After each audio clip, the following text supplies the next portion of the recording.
Emily stood at the campus reception, her ID badge uselessly clutched. Watching the screen flash access denied for the third time.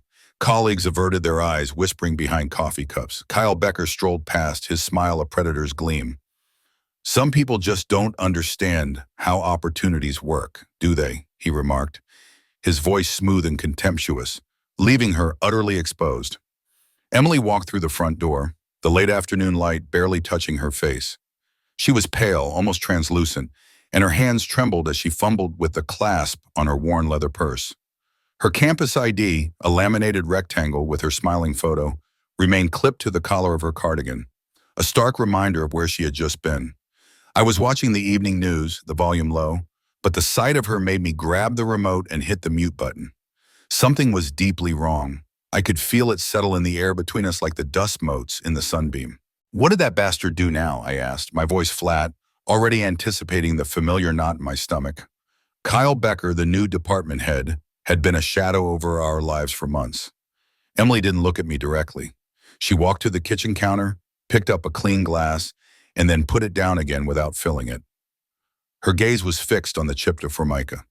"Mark," she whispered, her voice barely audible, "I think I'm in real trouble." She told me about Kyle. He was new, barely 35, brought in from out east with a reputation for being aggressive. Emily called him young, arrogant, snake-like. She described his easy smiles, the way his eyes never quite crinkled at the corners. He had called her into his office earlier that week, ostensibly to discuss career development. Emily had gone in, hopeful, talking about the grant she was helping to coordinate, the research she wanted to pursue. The conversation had lasted almost an hour. Then, as she was preparing to leave, Kyle had leaned back in his chair, a casual posture that seemed practiced. He talked about networking opportunities and building rapport. Then he had asked her to dinner, not a group dinner, he'd clarified, a private, intimate dinner to discuss her future. Emily had felt a coldness spread through her. She'd managed a polite refusal, citing her marriage, her commitment to me. She'd made it sound as natural as breathing, hoping to deflect him gently. Kyle's smile, she said, had vanished in an instant. The easy charm had been replaced by something hard and unyielding. "Don't be naive, Emily," he'd said, his voice dropping an octave.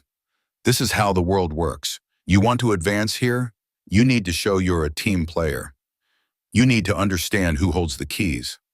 He had then dismissed her with a wave of his hand, telling her to think about it before she made a mistake she couldn't come back from. The next morning, her hours had been cut, not just a little, but nearly in half. And when she tried to access her project files, her system login had been restricted. Technical error, the IT department had told her, but the timing was too precise. My hands clenched into fists. "We go to HR," I said, the words coming out sharper than I intended. Emily finally looked at me, her eyes wide and bruised. "Mark, you don't understand. We actually are. He's best friends with the dean. His uncle is on the board of trustees. He has more power than anyone in that department. He built his own kingdom there." She started talking faster then, details spilling out. Months of subtle overtures, comments about her appearance, standing too close when they were talking in the hallway, lingering touches on her arm during meetings, things she'd dismissed, explained away, tried to ignore. Now, in the harsh light of the consequences, they looked like a pattern, a slow tightening of the noose. I started pacing our small living room, the carpet worn thin beneath my feet. The reality of it pressed down, heavy and suffocating. A good job, decent pay, something to build on, all of it gone or threatened because she wouldn't compromise herself, because of some petty tyrant. What did you do with a man like that? One who was untouchable? My mind raced, grabbing at solutions, then discarding them. The law, a lawyer, a public statement. Each option felt flimsy, ineffective against a man with that kind of backing. "So what do we do?" I finally asked, stopping in front of her. The question felt hollow, already answered by the blank look in her eyes. Emily just shook her head, a slow, desolate motion. "I really don't know, Mark." That night, I lay awake long after Emily had finally drifted into a fitful sleep beside me. My blood pressure pulsed in my temples, a steady, insistent thrum. I imagined pointless confrontations, words that would go unheard, threats Threats that would be laughed off. The injustice of it was a bitter taste in my mouth, and there was nothing I could do but stare at the ceiling, waiting for the first hint of dawn. The alarm went off at 3 in the morning, a flat, digital hum that always felt too loud in the silent house. I swung my legs out of bed, the cold floorboards a shock against my feet. Emily was a still lump under the quilt, her breathing shallow and uneven, restless even in sleep. I moved quietly, careful not to disturb her, heading straight for the kitchen. The coffee maker hissed to life, its gurgling sound a small comfort in the pre-dawn darkness. I poured myself a mug, the steam curling up, carrying the smell of dark roast. My shift at Sentinel Security started early. Today, my assignment was the college administrative building, Emily's building. The irony of it, having to guard the place where she worked, where her job was now being systematically dismantled by that bastard Kyle Becker, twisted something tight in my gut. I laced up my boots, the leather stiff, and grabbed my jacket. The air outside was sharp with the promise of a cold autumn day. I drove the short distance to the university campus, the streets empty, the street lights casting long, distorted shadows. As I pulled into the staff lot, I saw it. Kyle Becker's polished black Mercedes, parked squarely in the executive section. The expensive German engineering gleamed under the amber glow of the security lights. He was probably sleeping soundly right now, I thought, in some warm bed, while Emily tossed and turned, and I was out here, trying to keep things from falling apart. The injustice of it all tightened my jaw. Inside the building, the fluorescent lights hummed with a sterile indifference. Earl Johnson, the veteran guard on the previous shift, was finishing up his rounds. He was a round man, nearing 60, with a perpetually tired expression and a voice like gravel. "Morning, Mark," Earl grunted, handing over his clipboard. "Slow night. Nothing to report, except Becker's still in early." "Surprise, surprise," I mumbled, signing off the log. "He's always in early, isn't he? Or late. Depends on how you look at it." Earl nodded, scrubbing a hand over his tired face. "Real particular, that one. Called me last week. Demanded the footage from the camera outside his office door. Said some students were messing around out there, making too much noise." He picked up his lunch bag, ready to head home.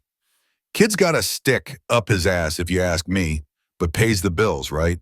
He waved a hand and ambled out the door. The words hung in the air.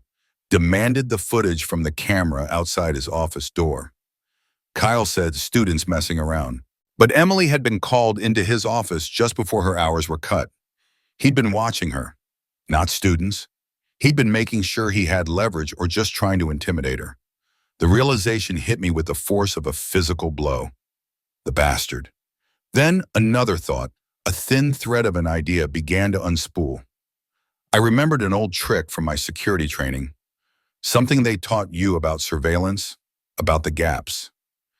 Every camera has a blind spot, a small margin it can't quite cover, especially older models like the ones in this building. A place where something small, hidden, could go unnoticed. Later that morning, I met Emily for lunch at the little diner down the street from campus. She pushed around a piece of grilled cheese with her fork, her face strained, the dark circles under her eyes more pronounced than usual. She hadn't slept either. "Emily," I started, trying to keep my voice even. "I might have an idea. It's desperate, but we could try to get some proof." She looked up, her expression a mix of caution and weariness. "Proof of what, Mark? He didn't lay a hand on me. He just implied things and then cut my hours. It's his word against mine, and he's got all the power." "I know," I said, leaning forward. "But what if we could get something else? Something he doesn't know about?" I explained my plan, talking low, watching her face for any sign of understanding. "There are blind spots, Emily. In the hallway right outside his office door. A small camera, no bigger than my thumb. I can get one, plant it." I went on, detailing how I could monitor the feeds from my night shifts using the building's own network. "Just for a few days," I added, "just enough to see if he tries something again, or if he says something, anything that backs up your story." A flicker of something, hope maybe, but mixed heavily with fear, crossed her face. "What if it makes things worse, Mark?" she whispered, her voice tight. "What if he finds it? What if we get caught?" I reached across the table and took her hand. Her skin was cool. Then we figure something else out, I said, my voice firm. We always do, but we gotta try this, Em. We can't just let him get away with it. She looked at me, then down at our joined hands, then back at me. Her jaw was set. She nodded once, a small decisive motion. A fragile sense of purpose, a thin shield against the fear, settled between us. The air in the administrative building during my night shift was still and heavy, smelling faintly of old coffee and cleaning solution. My heart pounded a dull rhythm against my ribs as I approached Kyle Becker's office. The hallway was empty, the surveillance cameras fixed on their predetermined sweeps. I had studied their angles, knew their blind spots. It was a small window, but enough. I pulled the tiny camera from my pocket. It was smaller than my thumb, designed to look like a common thumbtack, painted a neutral gray. My fingers, usually steady, fumbled slightly as I pressed it firmly into the seam between the wall and the door frame, just above the eyeline. It blended in almost perfectly with the texture of the wall. A bead of sweat traced a path down my temple. I backed away, pretending to check a lock, then continued my rounds, the small device, a silent sentinel in the dark corridor. Back home after my shift, I connected to the camera's feed through my phone. The image was grainy, a little out of focus around the edges, but discernible. The empty hallway stretched out, occasionally disturbed by the blur of a cleaning cart or the distant clang of a pipe. It was poor quality, but it was there, a small, desperate victory. The next day, Emily moved through her reduced hours at the university with a new kind of pressure. She knew the camera was there, watching, waiting. Every interaction, every forced smile from a colleague, every glance from Kyle, felt magnified, charged with an invisible significance. She felt exposed, a target. In the late afternoon, Kyle caught her in the hallway near the water cooler. He leaned against the wall, arms crossed, a knowing smirk playing on his lips. Well, well, he's drawled, his voice pitched just low enough to be intimate. Look who decided to rejoin the living. How's that new attitude working out for you, Emily? Emily felt a knot tighten in her stomach. She forced a neutral expression. Just trying to focus on my work, Kyle. He pushed off the wall, stepping closer, invading her personal space. Oh, I'm sure you are. That dedication is admirable, especially with all the budget reallocations coming down the pike. Might impact some of those remaining hours, you know. Gotta make sure everyone's pulling their weight, being a team player. He paused, letting the implication hang in the air, and then gave her a condescending smile before walking away, whistling softly. Later that evening, after Emily had recounted the encounter, we watched the recording. The audio was muffled, Kyle's words a low rumble, but the visual was clear enough. His posture, the way he leaned in, his dismissive gesture. My jaw was tight. He's playing mind games, I said, the words tasting like ash. Trying to wear you down. Days passed, Emily's anxiety grew. Every time her phone buzzed, she flinched. She felt trapped, constantly watched even when she wasn't at work. The camera, meant to be her savior, had become another source of pressure. She was living under a microscope. We just need one clear moment, Em, I kept telling her, trying to infuse my voice with a confidence I didn't entirely feel. One clear exchange, something unambiguous. But nothing definitive came. Only subtle intimidation. Kyle would assign her busy work, then dismiss her progress. He'd forget to include her on important email chains. He'd schedule meetings for times she wasn't working, knowing she wouldn't be able to attend, then criticize her absence. Each slight was small, easily deniable, but together they formed a slow, steady drip, eroding her spirit. Finally, after nearly a week, Emily came home looking utterly defeated. She sat on the couch, not even taking off her coat. This is killing me, Mark, she said, her voice raw. I can't do this anymore. This waiting, this paranoia. It's not working. He's too smart. He knows what he's doing. I looked at her, at the dark smudges under her eyes, the slump of her shoulders. A wave of guilt washed over me. I had put her through this. But then a fierce resolve hardened my own thoughts. We couldn't give up. Not now. He's trying to break you, Em, I said, sitting beside her, taking her cold hand. That's his pattern. He pushes. He waits. He pushes again. We just have to hold out a little longer. He'll make a mistake. They always do. He thinks he's untouchable. Emily sighed, a deep, shuddering breath. She squeezed my hand, her grip weak. Okay, she said, her voice thin. Okay, but just a little longer, Mark. We watched the recordings in silence that night, the grainy images flickering on my phone, each second stretching out, heavy with unspoken tension. The email landed in Emily's inbox like a cold stone. Subject, revised work schedule. Her hours, already halved, were now cut again, leaving her with only 2 days a week. It wasn't just a threat anymore, it was an execution.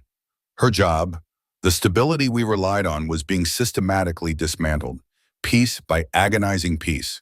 She walked straight to Kyle's office, her hands clammy, a forced calm masking the tremor in her stomach. His door was ajar.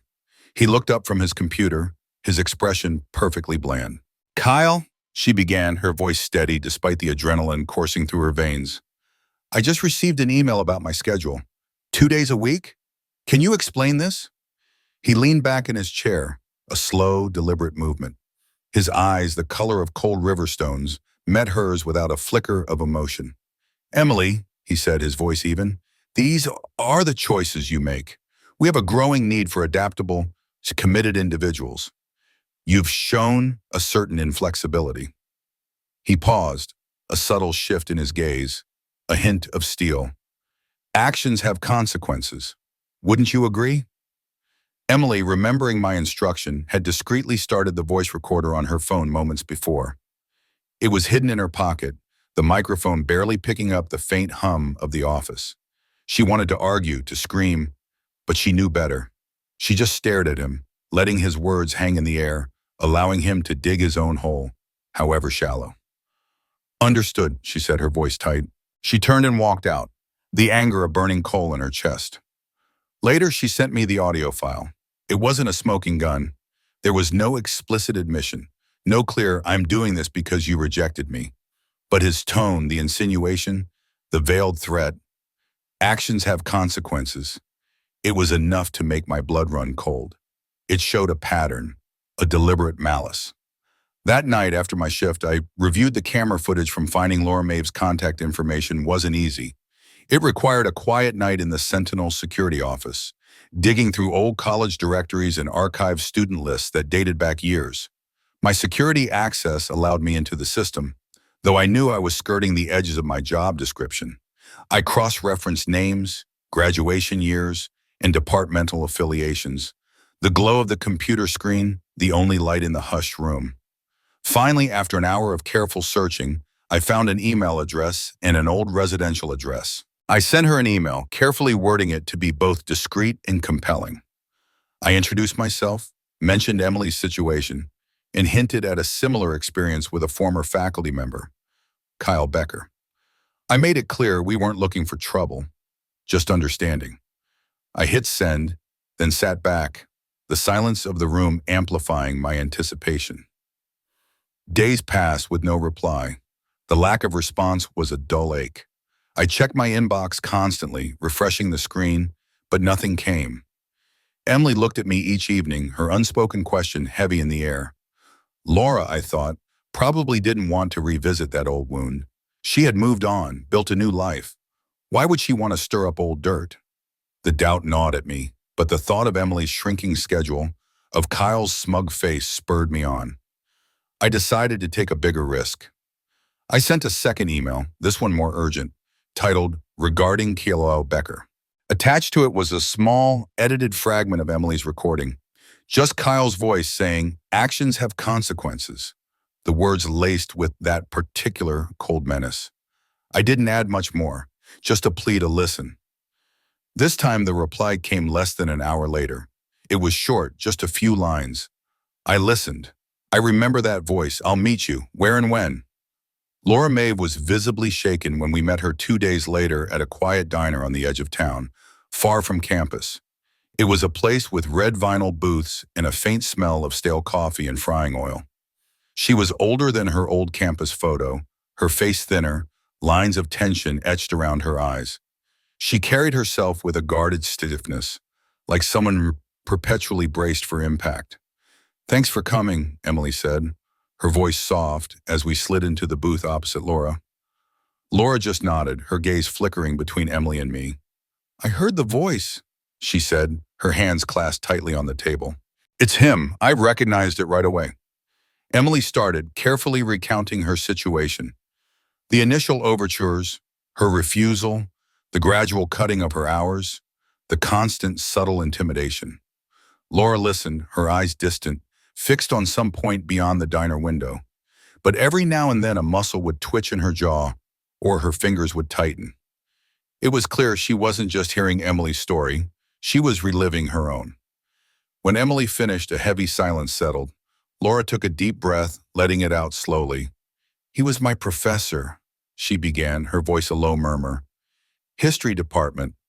I was a junior. He started with the compliments, the special attention, invited me to study sessions at his apartment. She paused, her voice faltering. When I said no, things changed. She recounted a familiar pattern, rave reviews suddenly turning critical, grant recommendations mysteriously disappearing, a coveted internship falling through at the last minute because of a negative reference. Kyle, she explained, had used his influence, his connections, to slowly but systematically sabotage her academic career. He made sure she couldn't get into the graduate program she wanted, effectively blocking her path forward. He made my life hell, she whispered, her hands trembling as she brought them to her mouth. I lost everything I'd worked for. My future, I thought. I transferred out, changed my major, never reported him. I was too scared. He had so much power. What was one student against a department head with family on the board? I then explained our own evidence, the hidden camera footage, the phone recordings of Kyle's veiled threats. We laid out our desperate plan, the thin thread of proof we had, and the hope that by joining forces we could finally expose him. Laura was hesitant, her gaze dropping to the checkered tabletop. It was years ago, she said, her voice barely audible. What good will it do? It'll just bring it all back. The shame, the public scrutiny. Emily leaned forward, her voice earnest. He'll keep doing it, Laura, she said, her conviction clear. He's still doing it. If no one stops him, he'll just find someone else. You and I, we might be the only ones who can. Laura looked up, meeting Emily's gaze, then mine. The pain in her eyes was palpable, but beneath it, I saw a spark of something else, a flicker of old anger, a longing for justice long denied. She saw Emily's suffering, a reflection of her own. She squared her shoulders. Okay, she said, her voice firmer this time. What do we do? A new alliance was forged in that quiet diner, fragile but potent, bound by a shared past and a common enemy. Stick around to the end to see how life's costly choices unfold. The meeting with Carla Rhodes in Human Resources was as sterile as the fluorescent lights buzzing above her head. Carla was a sharp-featured woman in her late 40s, her blazer impeccably pressed, her expression carefully neutral. We laid out our case, Emily's phone recording of Kyle's veiled threats, Laura's forum post, and Laura's direct measured testimony. Carla listened, her gaze flitting between us, then settling on her perfectly manicured hands. She picked up a pen, twirling it slowly. These are certainly serious allegations, she began, her voice even. But without a pattern of formal complaints through official channels, it's difficult for HR to take action. We need concrete evidence, filed through the proper protocols. I cut in, my voice tight. We have recordings. We have Laura right here telling you what he did to her. What more do you need? So you're saying Kyle Becker is untouchable? Carla avoided my gaze. We have to consider due process, Mr. Jensen, and the reputational risk to the college. Allegations, even serious ones, must be proven beyond a doubt through proper internal investigation. Otherwise, we could face legal action ourselves. She gestured vaguely at the stacks of folders on her desk, as if to imply a mountain of bureaucracy. Laura, her patience worn thin, leaned forward. So you're saying the college's reputation is more important than protecting its students and staff? You knew about this, didn't you? He's been doing this for years and you just let it happen. Carla's face tightened. Ms. Maeve, I assure you the college takes all complaints very seriously, but we operate under specific guidelines. We can only act on what is formally presented and sufficiently corroborated. It was clear. HR was a dead end. They were protecting the institution, not the individuals within it. As we walked out, the heavy silence of the corridor felt like a judgment. We had our evidence, but it wasn't enough for them. "We need a lawyer," Emily said, her voice hollow. I nodded. The thought of legal fees made my stomach clench. But what choice did we have? That night, back in the Hush Sentinel security office, I went digging again. I typed Kyle Becker's name into the university's encrypted database, looking for anything, any anomaly. My finger hovered over a restricted file marked Confidential Personnel Inquiry. I accessed it, the system blinking a warning. Inside, I found not just vague complaints, but a pattern of them from his previous institution, a small college out of state. Unsubstantiated, all dismissed. But the sheer volume, the similar nature of the complaints, academic sabotage, inappropriate advances, retaliation, it was too much to be coincidence. And then I saw the name of the person who had consistently closed those inquiries. Mr. Sterling, Kyle's uncle, the board member. He wasn't just powerful, he was actively covering for his nephew. This changed things. This wasn't just about Kyle, it was about the system protecting him. We found a legal aid clinic in the city that offered free consultations. The lawyer, a young woman named Ms. Davies, listened intently, her pen scribbling notes on a legal pad. She had a practical, no-nonsense air. "You have a good start," she said, tapping her pen on the pad. "The recordings, Laura's testimony, the forum post, these are all pieces. The previous complaints, especially if you can link them to Mr. Sterling, are significant. But HR and the administration aren't going to move unless they are forced. You need to go to the Board of Trustees. And for that, you need something undeniable. You need to connect the dots. Show a clear pattern of abuse of power."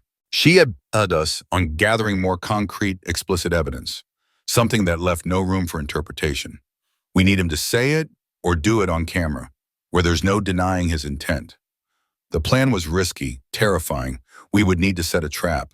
Emily, despite her fear, would have to act as bait. She would confront Kyle again, push him, try to get him to explicitly acknowledge what he was doing and why. Emily looked at me, her eyes wide with apprehension. "What if he gets suspicious?" "He thinks he's untouchable, Em," I reminded her, the lawyer's words echoing in my head. "He's arrogant. He might even enjoy it, thinking he's putting you in your place. We just need to give him the opportunity." She took a shaky breath, then nodded, her jaw set. "Okay," she whispered.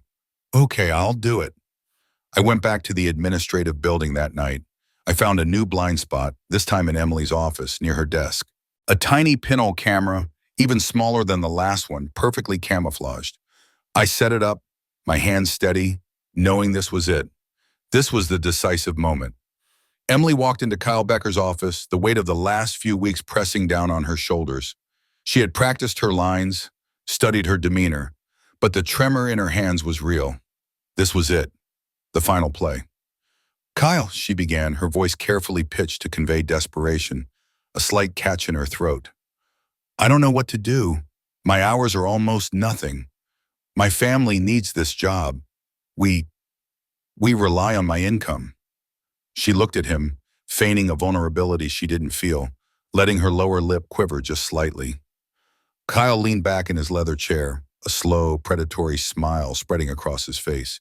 He seemed to relish her apparent despair. "You know what you need to do, Emily," he said, his voice smooth as polished stone. "We discussed it. Opportunity knocks, but not forever." Emily's heart pounded against her ribs. She took a deep breath, pushing past the terror, focusing on the tiny hidden lens in her office. "Are you saying," she pressed, her voice trembling just enough to sound fragile, "that if I had dinner with you, like you suggested, my hours would go back to normal? My job would be safe?" Kyle chuckled, a low, confident sound. He laced his fingers behind his head, his eyes fixed on her. "Let's just say, Emily, a more cooperative attitude would be beneficial for everyone involved. For your career, for your standing in the department, for your future here at the college." He paused, letting the words sink in, then added, his voice chillingly calm, "You can still make the right choice. The hidden camera, expertly placed in a small decorative plant on Emily's desk, captured every nuance of the exchange. The subtle shift in his eyes, the dismissive wave of his hand, the confident curl of his lip. It was all there. I was watching the live feed from home, my phone clutched in my hand, the grainy image a window into that sterile office. A cold, hard fury settled in my gut. The arrogance of the man, believing he could say this, do this, without consequence. But he had finally overplayed his hand. He had admitted it. Emily left Kyle's office, her legs feeling like jelly, but she held her head high. She walked out of the administrative building into the cool autumn air, pulling out her phone as soon as she was out of sight. "I did it, Mark," she said, her voice a mix of exhaustion and triumph. He admitted it. It's all there. I met her a few minutes later, pulling her into a tight hug. She was physically shaking, but there was a fierce light in her eyes. "It's over, Em," I whispered into her hair. "We got him." The next few hours were a blur of focused activity. We compiled every piece of evidence. My security footage of Kyle's office door, Emily's phone recording of his initial veiled threat, the secret file from his previous institution I'd uncovered, Laura's powerful testimony, and finally the damning, crystal-clear recording from Emily's office.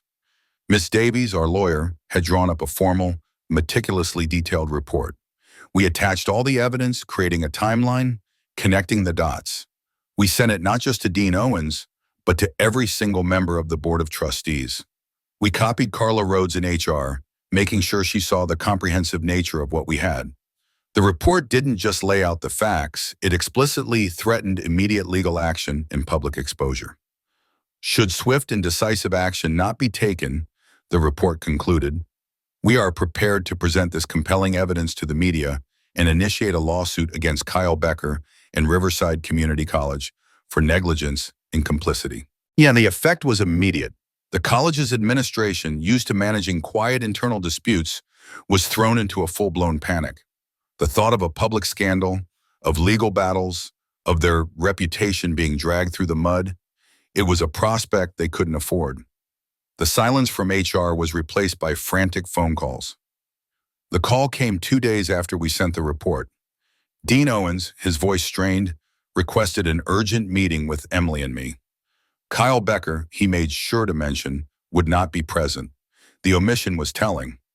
We sat in the dean's opulent office, the same room where Kyle had once boasted of his connections. Dean Owens, a man whose default expression was usually one of jovial, academic authority, looked visibly uncomfortable. He started with pleasantries, then quickly moved to the point, his hands smoothing imaginary wrinkles on his expensive suit. He attempted to downplay the situation, framing it as a misunderstanding that had simply gotten out of hand. He then offered Emily a substantial promotion to a research coordinator position with a significant raise and a generous severance package, all, of course, in exchange for our silence, for dropping the matter entirely. "This isn't about money, Dean," I said, my voice firm, cutting through his practiced PR speech. "It's about justice. It's about what Kyle Becker did to Emily, to Laura, and likely to others. And it's about the college letting him do it." The dean sighed, leaning back in his chair, his offer rejected. He knew we wouldn't be bought off. Ms. Davies, our lawyer, didn't waste any time. She sent a formal cease and desist letter to Kyle Becker, warning him against any further contact or retaliation. At the same time, she sent an even stronger letter to the entire college board, detailing their liability and the potential for a massive public relations disaster. That's when Mr. Sterling, Kyle's uncle, tried to intervene. He called my home number, his voice dripping with icy menace. He threatened us with slander lawsuits, with ruining our reputations, with making sure neither Emily nor I would ever work in this town again. I let him finish, then I countered. "Mr. Sterling," I said, my voice as cold as his, "we have everything. We have his admissions, we have years of his pattern of abuse, and we have proof of your complicity in covering it up. If you so much as whisper another threat, we go to the press. Every single detail. You think your reputation can withstand that?" There was a stunned silence on his end, then a click as he hung up. We didn't hear from him again. The dam had broken. News of an impending scandal began to leak. first as whispers in campus corridors, then in local online forums. The pressure on the college mounted swiftly. Emboldened by our stance, other college employees and, crucially, more former students started coming forward with their own stories about Kyle Becker. The pattern was undeniable, horrifying in its consistency. Within days, Kyle Becker was placed on administrative leave. An independent committee was swiftly formed to launch a formal investigation, bypassing the usual internal HR processes that had protected him for so long. The evidence we presented, particularly the irrefutable recordings, left them with no alternative. They couldn't deny what was on tape. The dominoes fell quickly after that. Kyle was formally terminated from his position. The college issued a carefully worded public statement acknowledging misconduct and affirming their commitment to a safe and respectful environment. It was boilerplate, but the public message was clear. Kyle Becker was out. Mr. Sterling, facing the inevitable exposure of his involvement, quietly resigned from the Board of Trustees under a thick cloud of controversy. His departure was framed as personal reasons, but everyone knew the real story. Emily's job was fully restored with all her back pay and even the promotion Dean Owens had initially offered. She went back to work, but the victory felt complicated, tinged with the bitterness of what she had endured. The relief was immense, but the scars remained. Laura Maeve, with the help of Ms. Davies, had found a good therapist, Dr. Reed. She began weekly sessions, slowly, painfully, starting on her own path to healing, finally able to confront the trauma she had suppressed for so long. The fight was over, but the recovery had only just begun. Emily grappled with the quiet aftermath. Her job was restored, the promotion was real, but the sense of triumph eluded her. It doesn't feel like winning, and she told me one evening, staring blankly at the television. It just feels heavy. I understood. The moral weight of what we had done, the lines we had crossed, the raw exposure, it settled over us like the humid summer air. Our relationship, though it had endured, bore its own scars. Trust had been tested, and a certain naivete about the world had been stripped away. The college, for Emily, was tainted. She talked often of changing careers, of starting fresh somewhere new. I reflected on my own actions, the discreet intrusions, the surveillance. Hank Miller, my boss at Sentinel Security, had simply looked at me, a knowing glint in his eye. "You did what you had to do, Mark," he'd said, and left it at that. Laura Maeve found a fragile kind of peace, knowing Kyle could no longer prey on others. The college, under the glare of public scrutiny, began implementing new, more robust HR policies. Life slowly returned to a semblance of normal, but we were changed people. We had learned that justice often came with a steep personal cost. Emily and I held each other on the porch swing, the crickets singing their nightly chorus. The ledger of Kyle Becker's lies had been balanced, but the price paid by us was etched into our souls. We understood then that some battles once fought never truly end. Emily grappled with the quiet aftermath. Her job was restored, the promotion was real, but the sense of triumph eluded her. "It doesn't feel like winning," she told me one evening, staring blankly at the television. "It just feels heavy." I understood. The moral weight of what we had done, the lines we had crossed, the raw exposure, it settled over us like the humid summer air. Our relationship, though it had endured, bore its own scars. Trust had been tested, and a certain naivete about the world had been stripped away. The college, for Emily, was tainted. She talked often of changing careers, of starting fresh somewhere new. I reflected on my own actions, the discreet intrusions, the surveillance. Hank Miller, my boss at Sentinel Security, had simply looked at me, a knowing glint in his eye. "You did what you had to do, Mark," he'd said, and left it at that. Laura Maeve found a fragile kind of peace, knowing Kyle could no longer prey on others. The college, under the glare of public scrutiny, began implementing new, more robust HR policies. Life slowly returned to a semblance of normal, but we were changed people. We had learned that justice often came with a steep personal cost. Emily and I held each other on the porch swing, the crickets singing their nightly chorus. The ledger of Kyle Becker's lies had been balanced, but the price paid by us was etched into our souls. We understood then that some battles, once fought, never truly end.